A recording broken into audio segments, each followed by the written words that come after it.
welcome back to Manufacturing Talk Radio. We're in Minneapolis, Minnesota at the WiM Summit, which is the Women in Manufacturing event. And we are interviewing many of the guests and exhibitors and attendees. And I have here Sarah Krasley, who is with Unreasonable Women. She's the founder and principal, and I'm resisting making all kinds of jokes. So with that said, Sarah, welcome. Thank you very much for having me. Tell us a little bit about Unreasonable Women from your standpoint. All right. Well, it's a brand new company. It was launched on Monday, so it's very new. And in a nutshell, Unreasonable Women is a product, service, and workplace policy design consultancy. So we're based in New York City and San Francisco, and we really want to address the gender gap mainly in manufacturing and technology.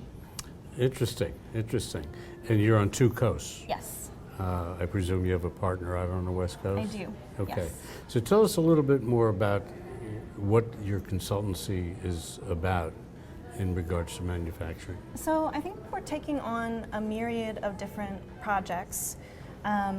Right now, we're doing projects that range from production of a television show that's focused on women's roles, both in consumption of products and also in We may have to manufacturing. talk to you later about that. Definitely.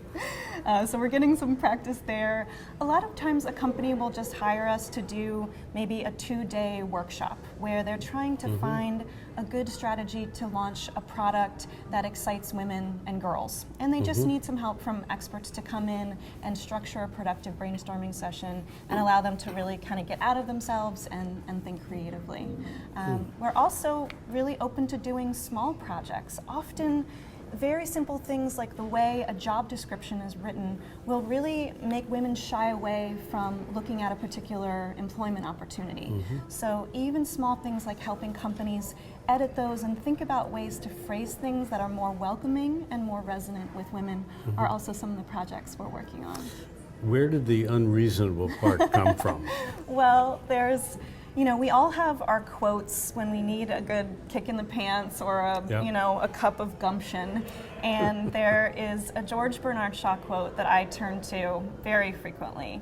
And it goes something like this. I'm paraphrasing a little bit, but the reasonable man adapts himself to the world, whereas the unreasonable man expects the world to adapt to him.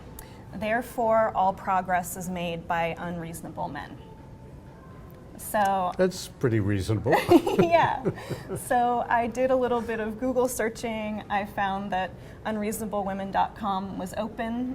Everyone I tell the name of the company to just laughs and has a great time with it. So I think it's playful, and I hope it's welcoming, and I hope we're going to do a lot of amazing projects. Well, it certainly is an ear catcher, much like our yellow jackets are eye catchers. So I Maybe understand we'll do the a concept. Collaboration. Okay. And this was by a very reasonable person. Yes. Me. We have, I don't know if you know the company, our company, if you've heard any of our shows, but we've been doing a lot of shows regarding almost everything in manufacturing. And certainly women has become a topic, and a very important topic, in view of the fact that we have a skills gap and job gap, and 3.4 million jobs are going to be vacant in the next 4 years. Absolutely. And women clearly is a huge employment pool. And I think that I think what needs to be done, that we have to get the point across to women that manufacturing isn't their grandfather's manufacturing company. Exactly. It's not dirty, it's not steel filings on the floor, even though that does still exist. Yeah. But a lot of the manufacturing today is not like that. Yeah. And I think that the manufacturing industry needs a good PR company. I think that's true, and I think, my grandfather worked at Bethlehem Steel in the blast furnace. There you go.